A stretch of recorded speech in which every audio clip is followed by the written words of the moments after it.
And we are back. A brand new episode of The Doormen. We are your facilitators. Hosts for the evening. We are going to spearhead this right into your dome. Right. My name is Evangelist. Steven in the building every fucking time. Look at us. We're kind of like monochrome. Like monochrome, is that what this is called? Mm-hmm. Some contrasting, like I'm the positive to his negative, and he's, you know, Yeah. you know what I mean. You know what I mean. Here we are, back at it like crack addicts. But so we are back to talk about, I guess, what everybody else has been talking about since Sunday. Man, huh?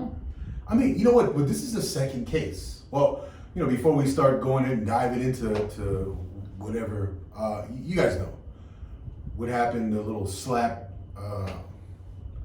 the Will Smith slap. Is that what we're calling it? The Will Smith slap in your face. Fresh Prince. So I mean, you know, I don't like to just respond to, you know, all this garbage just aimlessly. So I'm gonna frame it, give it some perspective, and we're gonna talk about effective confrontation.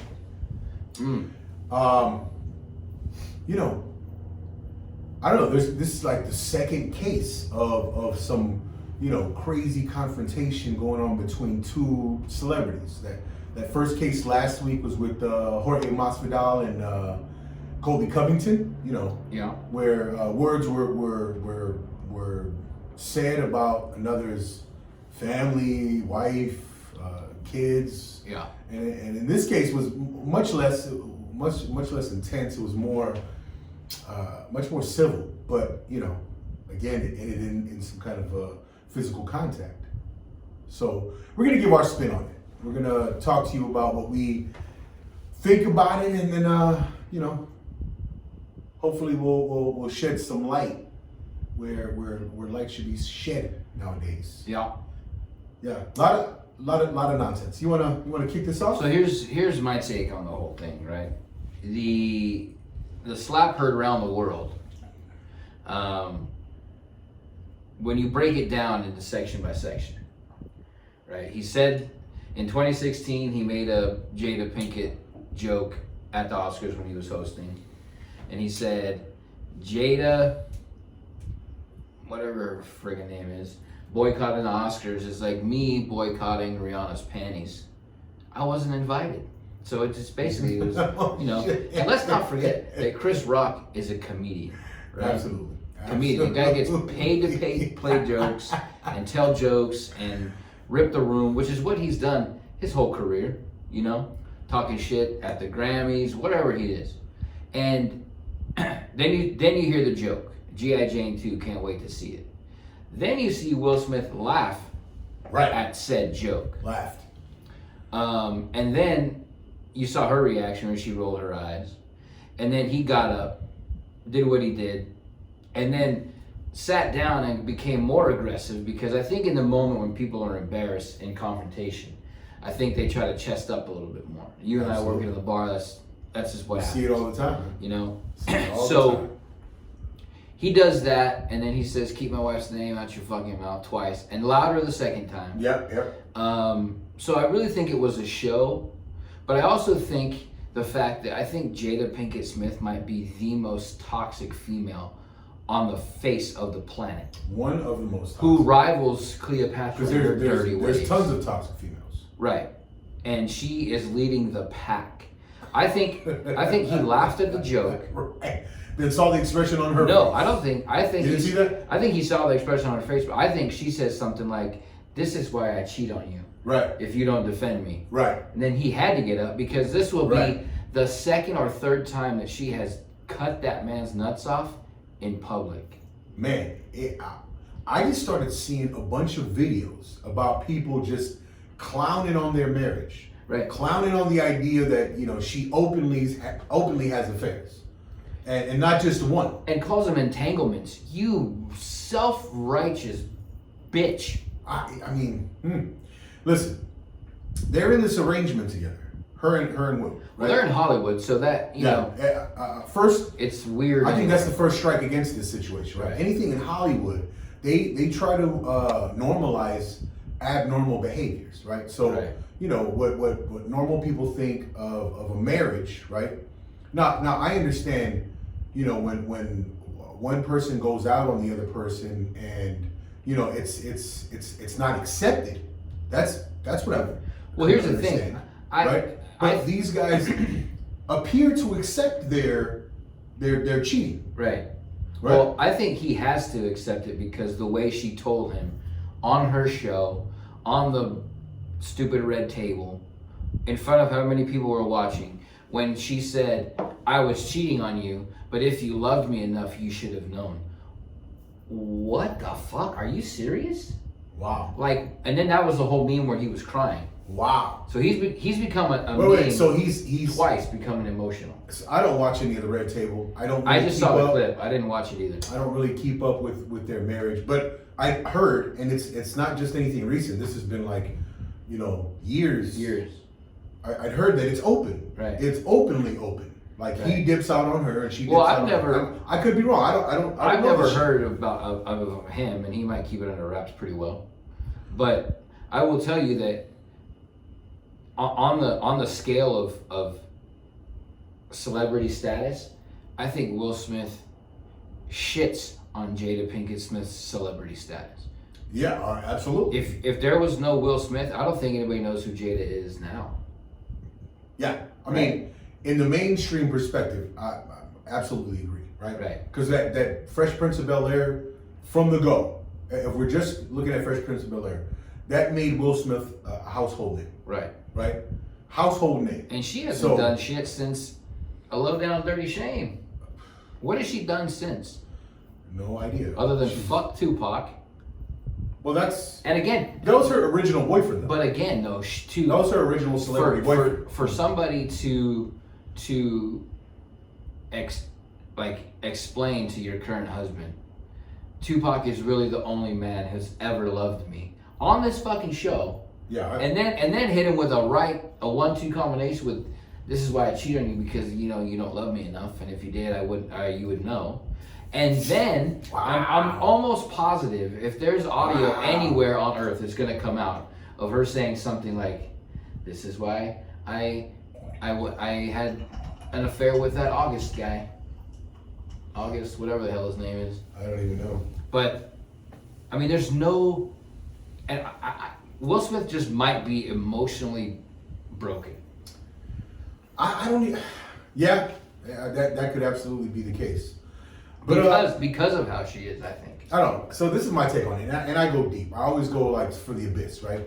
So there's things that we do for our own individual development, growth, motivations, whatnot, and then there's things that we do for the benefit of those around us. Right. Right. So I believe, all of the things that he's, gone through in his own life and including marrying this woman, it benefited him at some point. Right. At some point, it made him put him further in his development. It made him more mature. It made him his growth that a little better. And then there came a point where all of that stopped, came to a halt, right? And then so now I think ever since those things began to stop, in this situation with his marriage, I think he's lost. He's flailing, right? Right. And then so he doesn't know how to respond to all of this, the humiliation. Right. I mean, that's what you can boil it down Well, to. again, if you break it down, he laughed. Right. Then he attacked. Right. Then he got verbally aggressive. Right.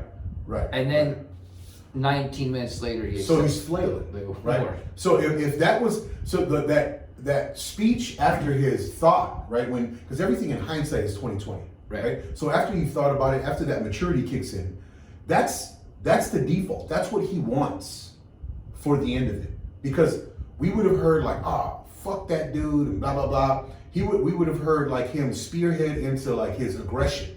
But what he came out with in that speech was what he truly wants for himself. That's what he truly wants to have expressed about himself. Sure, but I think that was That's the real goal in his life. I think that's a bad That doesn't justify what he did. I'm not saying that. I think it's Right. you can say the message that you want, Sure. but after you smack somebody Right. in front of however many people are watching No the doubt. Oscars, No doubt. and then say, I want to be a Will vessel Smith- of peace and love, Right. you Will lost Smith- all respect. Absolutely shit himself in that Uh-huh. instance.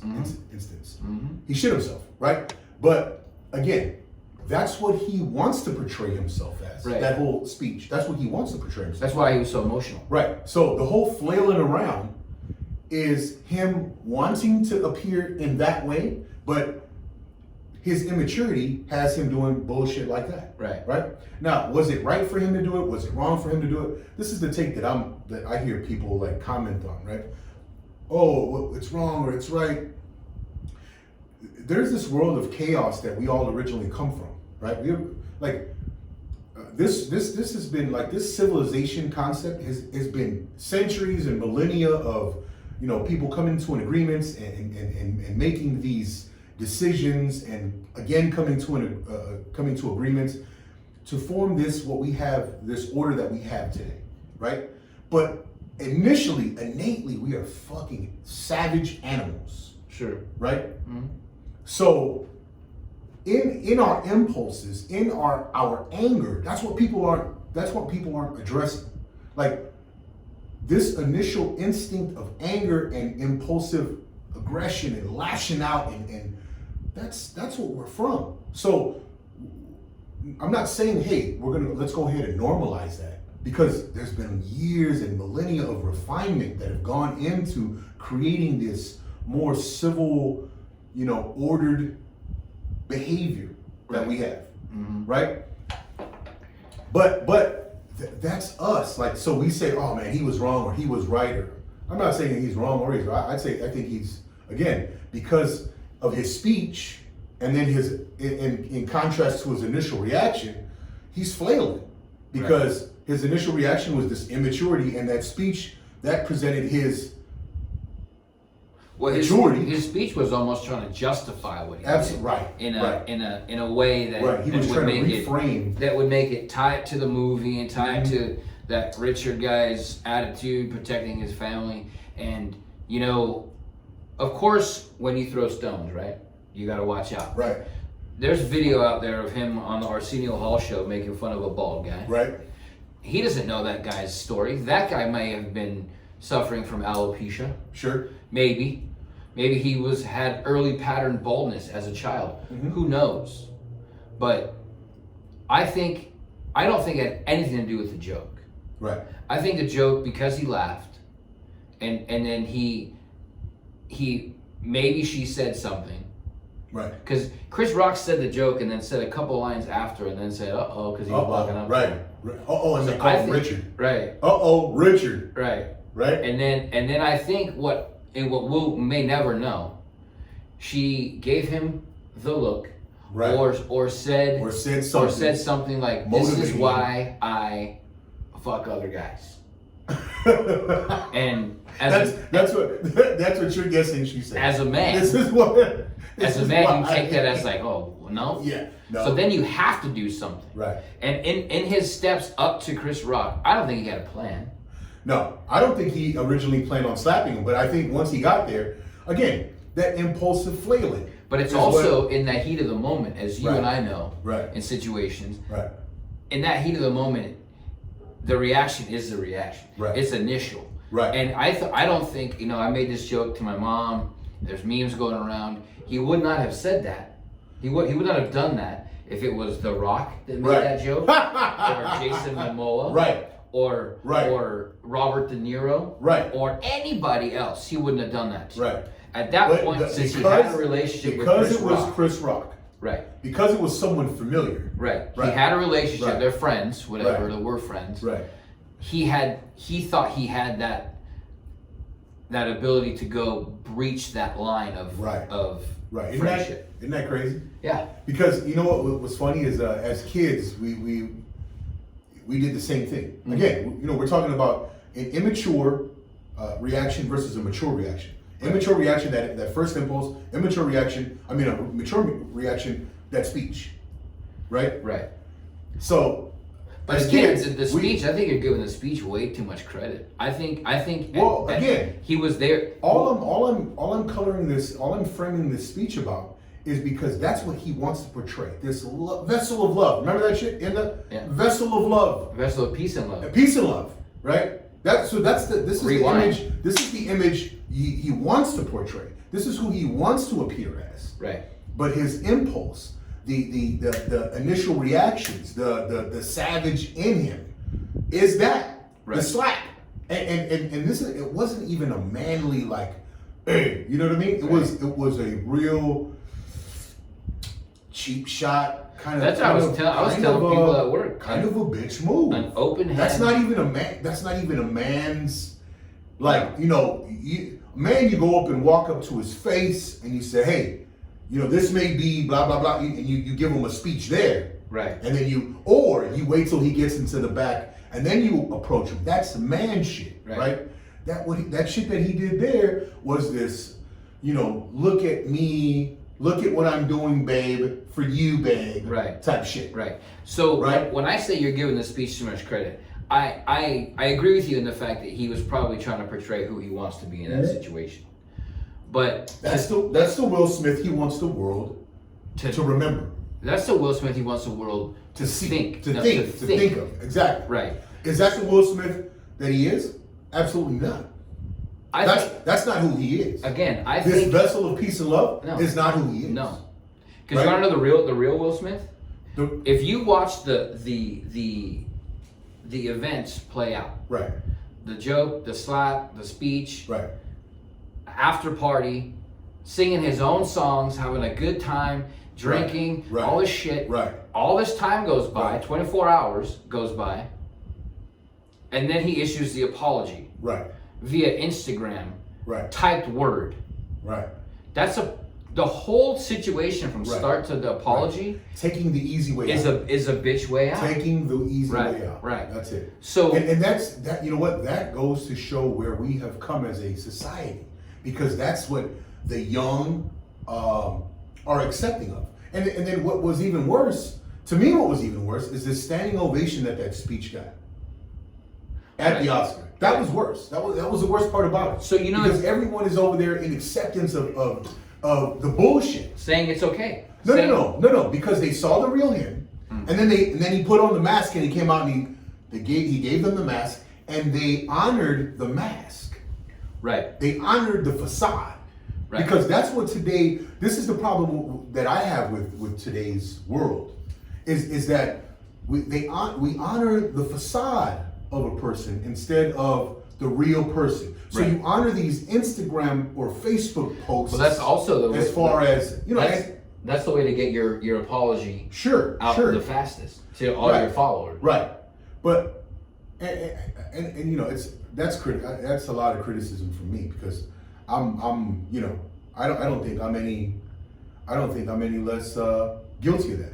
You know what I mean? Because you know. Well, unfortunately, that's the world we live in. Yeah. You no longer live in a face-to-face world. Right. You live in a world where you access your followers, you go out and you post something to get reactions out of people. Right. You post something to you know, like I've been seeing on my feed like this one quote that constantly pops up. It's like, keep it private till it's permanent.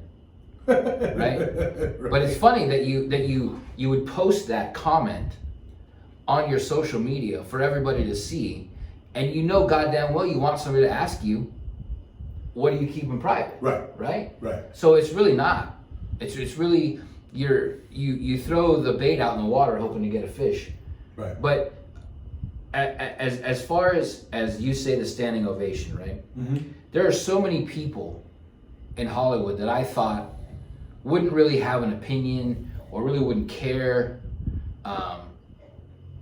But I think the general reaction of the situation was initial shock, and then if you didn't stand up, then you were going to be photographed that you were against Will Smith winning the Best Actor, you were against Will Smith being a Black Oscar winner, you were against, you know, all this other bullshit that they try to tie onto this shit. Right.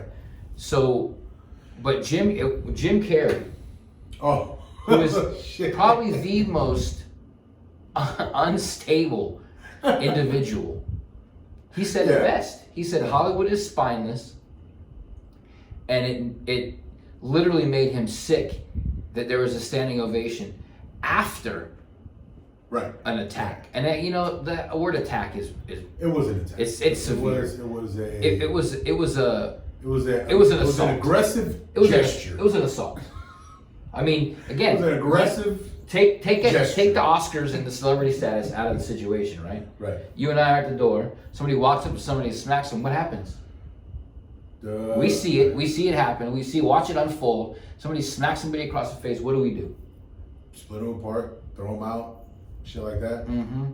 There is no, okay, maybe he's going through something personal. Right. You fucking assaulted somebody. You smacked somebody. Yeah. You're gonna have to face the consequence. And from my understanding today, they asked him to leave, and he said no. Right. That's what I heard too. Because I think he knew he was gonna win. It's not a surprise, right? But another thing too, like when I mentioned. But wait a minute. The fact that they still gave him the trophy, right? Instead of just saying, all right, let's just can this part of the and the gave award. him 5 minutes. Right. To they gave all say of the that speech. And now they want to say that, oh, we asked them to leave. Well, again, they if you read the article, it says they had it's obviously it's live. Sure. So they didn't know if it was pre-recorded. We would have never known this happened. Right. Well, I'm sure it would have leaked or something. Yeah, but I mean, I think the Oscars it's gone down in the attention it's been able to garner. That Well, I think it used to be something that like people would this. watch. But I think every year. I think after all of this woke bullshit has been surfacing, I don't think a lot of people has been paying attention to Hollywood. No. Right. But also too, I initially thought it was fake. I did too. I was at my aunt and uncle's house, and my uncle was until watching. he got back to his seat, and he starts. Well, even that I thought was fake. Yeah. Even the screaming from his seat, I thought was fake. Only because I thought this is I didn't see it. My uncle was watching it in the other room because me and my aunt refused to be a part of the Oscars. Chris Rock was so stoic about it, right? Got smacked. He didn't lose his shit. He kept it super professional. And I thought, it's gotta be fake. Can we talk about his chin for a second? Right? I mean, just shrugged it off. I mean, 98 pounds. Right. And he was like, what? Pookie, look. When I thought, Pookie when I knew it was real was when I watched the slow-mo. Has been used to getting smacked up. His fist was balled up. When you see the slow-mo and like the pictures going right. He went like this, like he was gonna, and then even after he said, keep my wife's name out your fucking mouth the second time, he said, I will, and he goes, oh, I could. If I was Chris Rock, being the immature individual that I am, I would have said, I will keep your wife's name out of my mouth as long as she keeps other guys' dicks out of her mouth. Right. And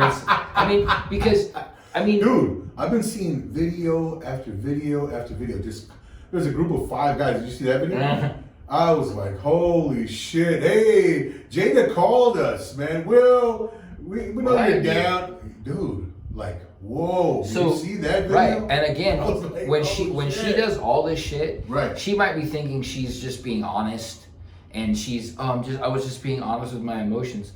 Fuck off. First of all, you threw your husband under the bus, and Will Smith was probably at one point one of Hollywood's top favorites. Right, yeah. Easy top 5 at one point. Now he's just. I mean, with that, he's a shell of what he was. He's a laughing stock. Right. After all of this is coming. He's lost a lot of, and then, now they're talking about his punishment with the Academy. Right. He could be banned, like Harvey Weinstein, and then people start saying, "Oh, you're comparing him to a rapist." Right. Like, let's focus on one issue at a time. Look, first of all, I don't know, man. Look, I think we addressed it, but man, I think giving it so much attention, I think we should just hang it up because it's laughable. Yes. Again, when Jim Carrey is the voice of reason, and Wanda Sykes, I was surprised to hear Wanda Sykes' take on it. What did she say? She said basically the same thing Jim Carrey said. She goes, the fact that he did that, he smacked Chris Rock, and then got a standing ovation and an award and time to say his speech, Foolish. then she said it was gross. She goes, I literally felt ill. Wow. But I mean, the award that Questlove won was overshadowed by this event. What did Questlove? Chris Rock was out to give the award to Questlove. Oh shit. He won an Oscar for doing some music on a documentary or something. I don't know. Wow. But again, Overshadowed. yeah. Questlove, who was from the Roots, Right. probably got into music never thinking I want to win an Oscar, maybe a Grammy, Right. or two. Wins an Oscar for what he did in some movie. I don't even know because it was overshadowed. But he's given his speech, and not a person in the room is giving a shit what he's saying, because they're all talking about tweeting like, "Did you fucking see what just happened? Is this real? What the fuck happened?" Yeah. And again, man, I think the shock value, the shock factor, I think, it's clickbait. Everything has become given attention to things that are clickbait worthy. Well, what's funny is 4 minutes after it happened on TV, it was on YouTube. Yeah. 4 minutes passed. That's And the the world real we live in. video, the ones across the world we live world, in. where there was no censorship. Right. There was no, because in the US feed, it was shut down for 15 seconds. Right. No audio. Hey, I was listening. Sometimes I flip through Instagram, right? And then so I flip through and I find this guy named Red Pill Rocky. Ever heard of the guy? No. Red Pill Rocky. He's a guy who's always kind of bringing attention to the things that are going on behind the scenes. And he's like, all right, first off, guys, it started with COVID-19, and it moves to the war.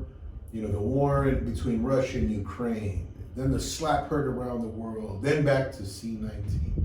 He said, instead of focusing on that, let's focus on the things that you should be, Right. giving attention to. No, but he starts talking about the Clintons and how it's been found that they did spy on a sitting president. That they're talking about the new the nominee for Supreme Court. She supports pedophilia, and then where Joe Biden accepts the idea that there's going to be a food shortage, that we should be prepared for this food shortage. Right. Like there's all these real things to be concerned with, and here we are. Everything is a distraction. Nonsense. Everything is a distraction. Right? So again, I mean, I think we gave our take on it. I'm gonna say one more thing, and then we'll pass it up. All right. Let me ask you this. Let's just ask this one question. Mm-hmm. Let's take those three individuals: Will Smith, Jada Smith, Chris Rock. Let's make one of them a different race. Is it a completely different conversation? Absolutely. You make Jada a different race. You make her white. Oh, and it's going to be an accepted diss. Right. You make Will Smith white. Oh, it's racist. Oh, it's racist. Oh, it's absolutely. Make Chris Rock white. Make Chris Rock white. And it's not even happening. I don't think it's not even happening. We wouldn't even have this discussion. Right. We wouldn't even have anything to talk about. Right. Right. Or it would have happened, and they said, "Well, he got what he deserved because of white privilege." Right. That's all I'm going to say about that. So, and what we decided to talk about, though, in the face of all this, is what's effective. What's an effective confrontation? What's an effective way to confront your situations, right? And there's always gender always has a factor to play. So as men, the way we want to confront it, we want to go into it again with integrity, leaving with dignity, but there's always that what I just discussed. It's we come from these animal instincts that we have. As men, we're more aggressive. So sometimes these impulses are more violent. Is it okay, right? So in the case of that Jorge Masvidal, sometimes, right? In the case of that Jorge Masvidal situation with Colby Covington, I mean, the instinct, that animal instinct would be like, yo, what Jorge did was, you know, he was in the right to do it, right?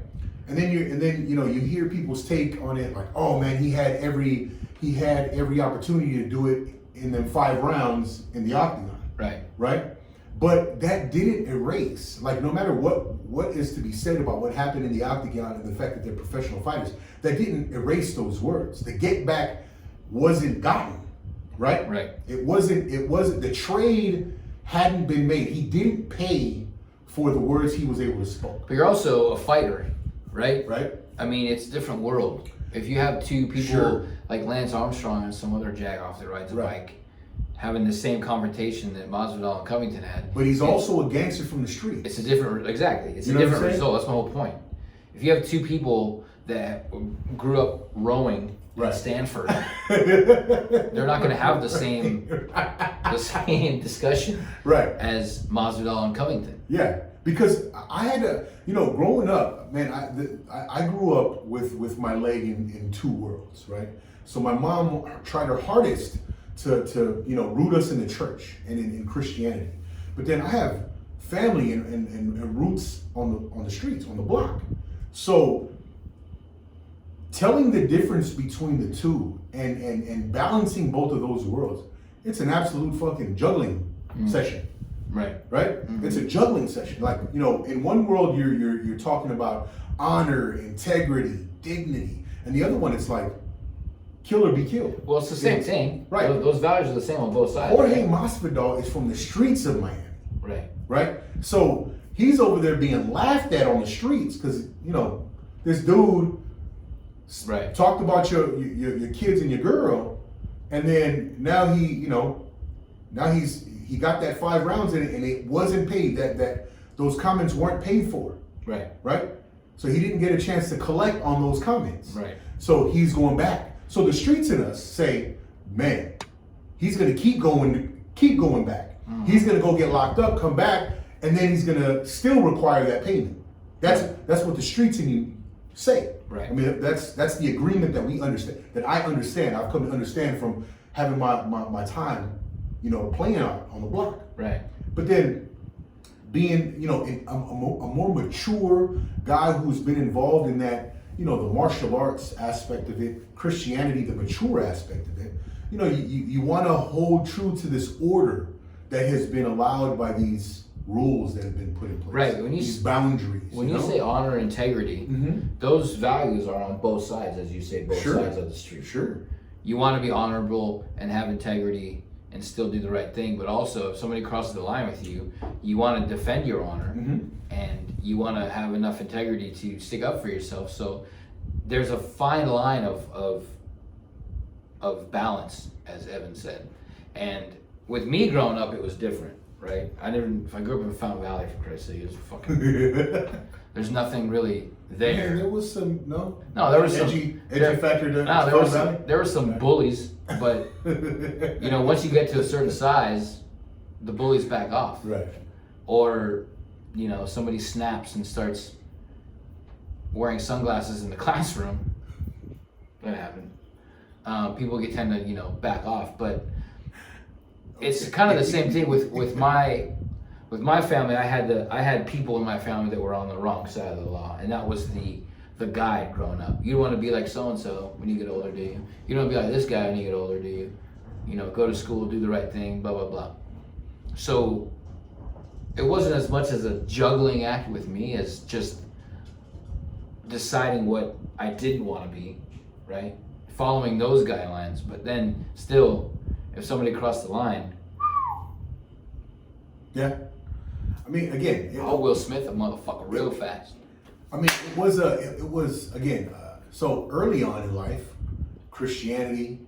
Dad had us in martial arts, so we learned all of these honor codes and things like that. But then on the streets, there is a different set of rules for that, you know, said honor code. Right. So but the bottom core value is still. It's honor. So right? I mean, it's how you define a lost fight. That means you're constantly showing up, day after day after day after day until that fight is no longer a lost fight. Right. That's what I'm saying. Defining the honor and integrity is right, the task. Right. The definition. Yes, absolutely. Because you can get your ass beat, and again in Fountain Valley, go to school the next day and be like, oh, you got beat up, yeah. Maybe teach you for a couple of days. In his world, you're gonna have to go get that back. I mean, yeah, I don't live in that world anymore. You know what I mean? It's been a while since I've played on the streets, as I constantly say, right? I mean, but I understand it. I understand what it is. I understand, I understand the results of it as well. Right. You know what I mean? Well, that's the thing. That was my thing. Mm-hmm. Like the results of doing stupid shit, right, like some of my uncles would do in the light of honor. Sure. Was ridiculous. Yeah. I mean, we always have roots. We have I'm rooted in the different. I always talk about programming. So there's roots in the church. There's roots in that world where the good and the good over evil and but there's also roots in that block. Right. And then so constant understanding about it. So what in today's episode, it's what is an effective confrontation, right? I think we have to take both of those worlds, that world of chaos and the world of order, and then we have to kind of sort it all out. I think effectiveness is what we did at the door. Right. People would maybe act up, and we'd approach them and say, "Look, man," or you'd give them like 4 or 5 chances. Yeah. With me, it's like, "Hey, that was your one chance. Like, you got to go." But I think. But it's getting the message across without being violent. Right. That's effective confrontation. Without being violent. Right. But I think the guarantee of the last course of action being violent. Right. I think that's what really and really sorts everything out. Right. Because if the talk goes back and forth and everything is remains level, that's one thing. But if one person in the side of, I don't know, arrogance or in the side of frustration thinks that, oh, I'm going to be able to push this in my direction, to my favor, right? When that person gets met with the final result of violence, I think that solves whether that impulse is ever going to come out. Right. Yep. Well, that's what decision. I mean. It was very, very good with us at the door, because he was the counterbalance, the yin to my yang, the positive to my negative. But all the positivity in the world, though, right, would never have worked unless the knowledge of the violence was there. Right, and that was the thing. I think a lot of people knew you could maybe talk a little bit of shit to us, maybe, but there was once you crossed that line, it was either that's it. You're gonna walk away, or you're gonna wake up in the fucking gutter. That was it, and it was very good. Very few people woke up in the gutter. Effective confrontation of them knowing that, okay, we've crossed the line. We're gonna remove ourselves, because it wasn't.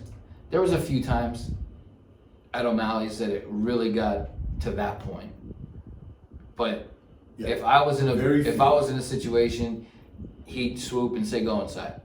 If he was in a situation I was just tired of hearing about his fucking My Little Pony stories, I'm like, "Hey, I'm gonna get these guys out because you're making me sick with your rainbows." You gotta give them rainbows and butterflies. Yeah. But it's always, see, that's the thing.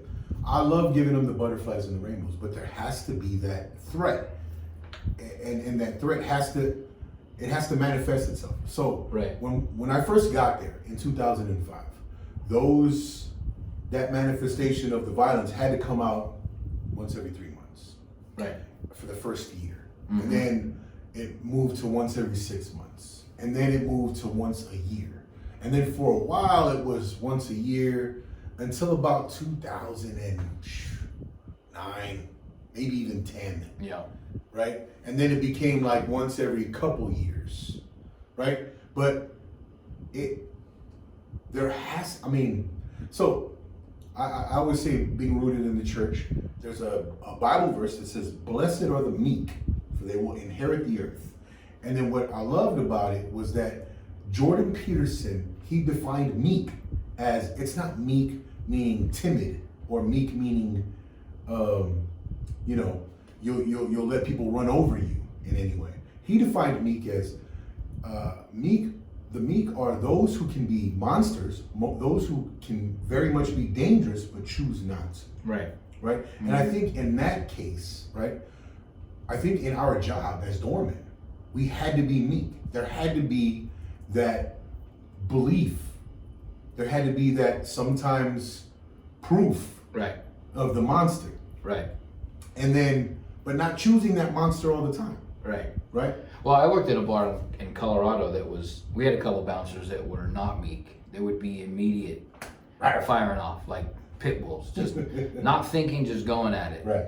And then that became, you know, I mean, I don't want to say they came to test us, because that's not really what it was, but it came to be a point where that bar was where you went to if you want to get into a fight, you know, and, you know. But that's what that brings, though. Right. That's what I'm saying. So when you have somebody who's so quick to fire off, that becomes like the legend around town where, oh, let's go here and see if we can top these guys. People will come 10, 12, 15 deep because we have, you know, 9 or 10 bouncers a night at the bar. Right.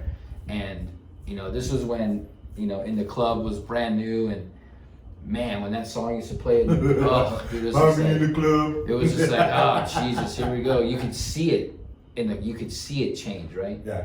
And then I think that was maybe my first time when I was just like, it's just not worth getting into fight after fight after fight every single weekend if you can just talk them out the back door, push them out, and close it, and they're done. Because it no longer becomes. See, I always went to the club to have a good time. Right. You know what I mean? I always wanted to go to the bars to get drunk and to have a good time. That was the gist of being there. It wasn't to fight.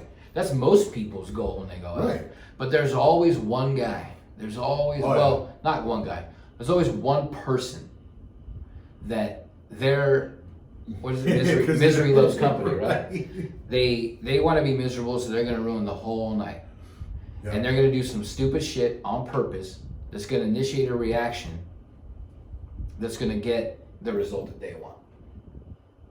And, you know, I mean, there's so many stories about effective communication in these situations.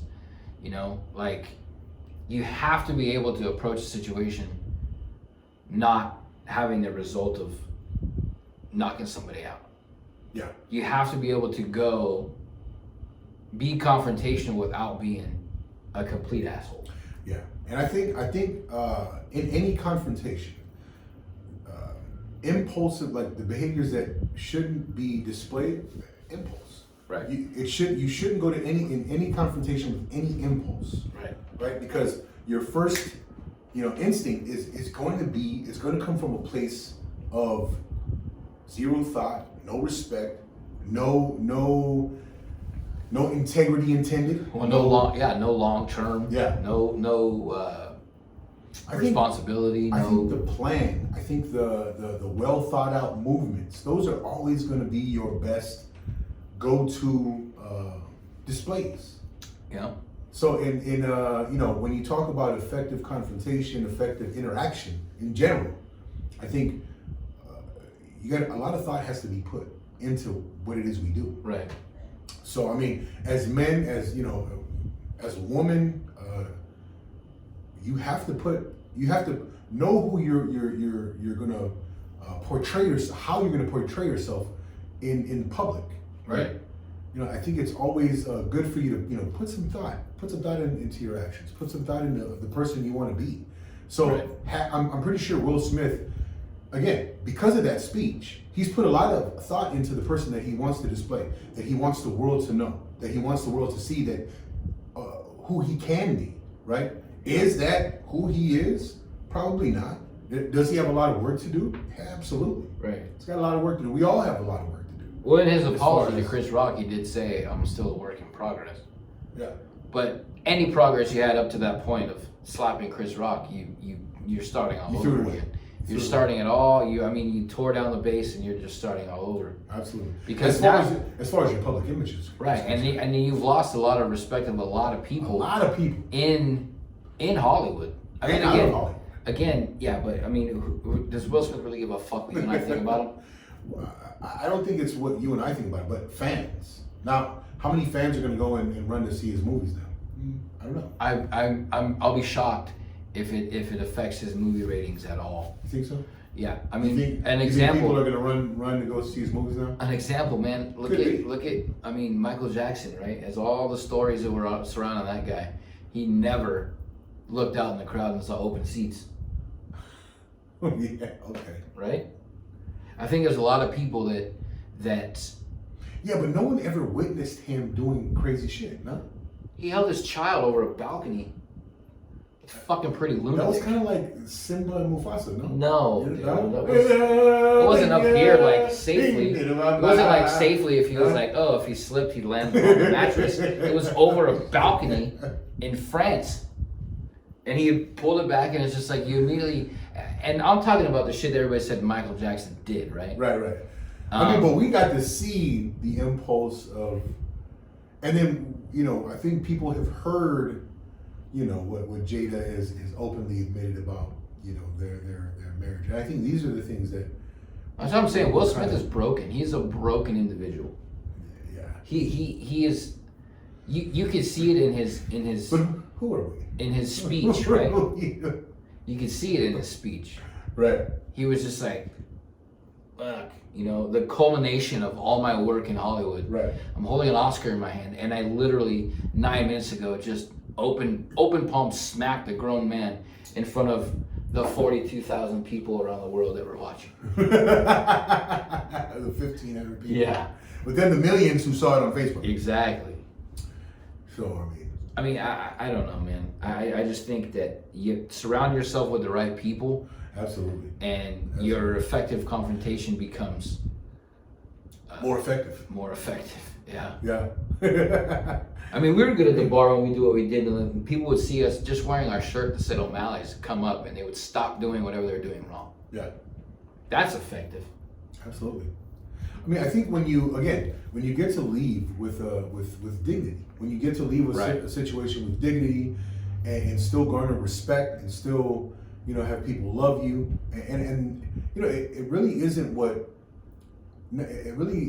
important what other people, as much as it's important what you come away with. When you come away with the situation, are you respecting yourself? Can you say I've walked away with this and I still have my dignity? Right. I've expressed myself, and there's integrity in that expression. Right. These are the things that we have to come, within ourselves, right? Because, again, as important as it is for the people around us to love us, it's much more important that we love ourselves. Right. It's much more important that we can carry ourselves in high regard. Effective confrontation, an expert level is Chris Rock. Sure. That, for him to just dust it off, continue, move on, and not address it. And he's starting a new comedy show in Boston, I think today. Oh shit. And he hasn't made one real comment on it. And he's ending this comedy tour. Guess where he's ending it? LA. In the Dolby Theater where you got smacked. Oh shit. So did he announce all that afterwards? No, it was coming. Oh, it was coming. Okay. But his ticket sales went through the roof. Oh, I bet. After. I bet. And yeah, I think he's gonna do the tour, end up in the Dolby Theater, and then eviscerate Will Smith. You think? I think he's gonna take the high road. I think he's gonna make. You think he's gonna utilize this as I think he's just material? gonna. I think, of course, man. As comedians, oh, shit. As comedians, you live for this. After moment. he didn't light him up at the Oscars. But what was he gonna do? Light him up, like how? Just start jabbing at him in the Oscars. But see, the thing is he. Like, I mean, he could have. Come on. He could have. And he almost did. He almost went. He's like, oh, I could. Anyway, I'm here to do the best documentary, musical, whatever the fuck he was doing. Right. I think being a comedian and being an upfront, confrontational comedian that he is, I think he's definitely gonna. I think so. He might not go like balls to the walls. I think he should have went ham that night if there was any. But there was no real opportunity for him to do it. Was he gonna take away from the person winning that Oscar? Oh, I thought he was host. He didn't host it. He wasn't hosting. It was Amy Schumer, Wanda Sykes, and Regina Paul. See, that's how much I Regina paid Hall. attention to that shit. That's another. You know what? That's next week. I ain't gonna do that shit. Hypocrisy in Hollywood. Yeah, bananas. Bananas. But I think we beat it over the head. Yeah. I think we've definitely said our fair share about it. Mm-hmm. Do you want to take another swing at my? Have you done any practice? I've done a little bit. Frankly, this is getting. It's getting terrible. It's getting pretty boring. It's getting pretty boring. Whooping Just your ass smacking the on a shit out of me in weekly this basis. fucking movie trivia game. All right. Take one more swing at it. I think I won last week. I think you've won every week we've played except for maybe one. Yep. So I'll start.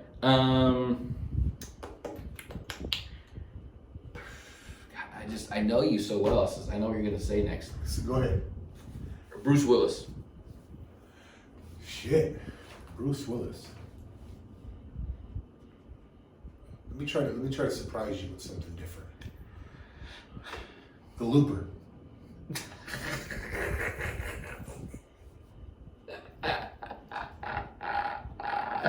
Joseph Gordon-Levitt. Joseph Gordon-Levitt. Game. Wait. He played in a lot of kind of tween movies, didn't he? Oh. People, if you don't know that this is his version of just trying to say words and think at the same time, he's not very good at it. Right. This is me trying to think it out. Wait, he played in movies, right? Yeah, He played in did. some tween movies and shit. Damn it. Joseph Gordon-Levitt. He played. Didn't he? No, he didn't. You know what? No. I might open it up to TV shows as well. Because you are just no good at movie trivia. No, you're right. Was that him in The Third Rock from the Sun? Mm-hmm. Shit. So if you allow that, then I'll say Third Rock from the Sun. Okay.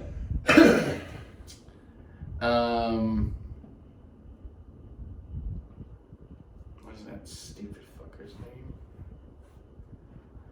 Third Rock from the Sun. Was that name of that movie? Yeah, I think it was. French Stewart. Who the fuck is French Stewart? This guy. He was in The Third Rock of the Sun? Mhm. No way. So I won. Yeah. Shit. Okay. Go ahead. Throw another one in there. We gotta think of another game. Ted Danson. Ted Danson, Made in America. Made in the USA, that's what it was. Made in the USA. Is that your final answer? That's my final answer. You're incorrect. Made in America. Yes. That's what it was. Whoopi Goldberg. Ghost. Ooh.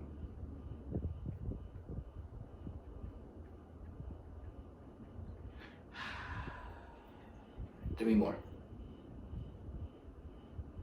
G.I. Joe. Don't you say it. Too soon. Had to go. Viggo Mortensen. Viggo Mortensen was in Hidalgo.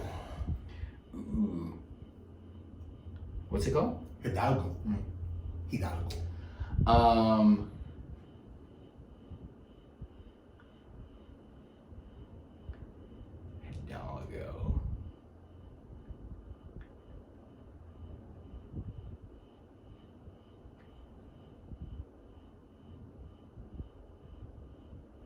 I don't know anybody else in Hidalgo. Hey, did I win? Yeah. Are we the winners? One round. I won one round, guys. I think I got to document. That's a this big shit, feat man. for you. It is That's a an big one. absolute big feat, man. I think this kind of redeems me for something. Anyway, let's go with. Ooh.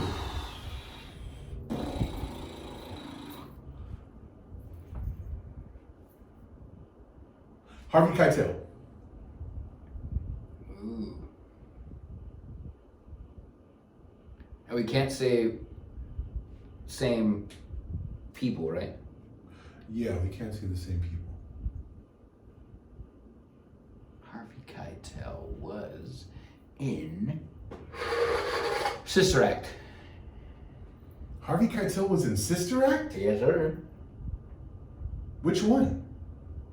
Did I say Sister Act or Sister Act 2? I think I said Sister Act. God damn it. I don't know a single other person in Sister Act other than Whoopi, but you can't say Whoopi. Motherfucker. He was her boyfriend, the guy who was trying to kill her in the movie. Harvey Keitel. Okay. Who was he? Who was another person? Oh, yeah, he was. See, when you say Sister Act, I automatically jump to part When you two. said, she's a broad. I've known this woman. Who else was in Sister In Act? the What? biblical sense. Just give up, bro. You can't do it. God damn it. Go ahead. Give up. Who else? Name me another person in Sister Act.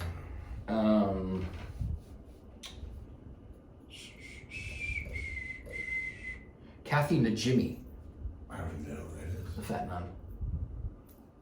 Don't even know who that is. Anyway, I'm fucking good. you are good. So 2-1. Weeds. Okay.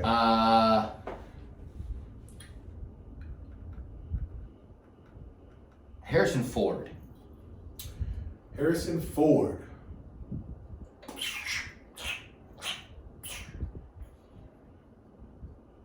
Star Wars.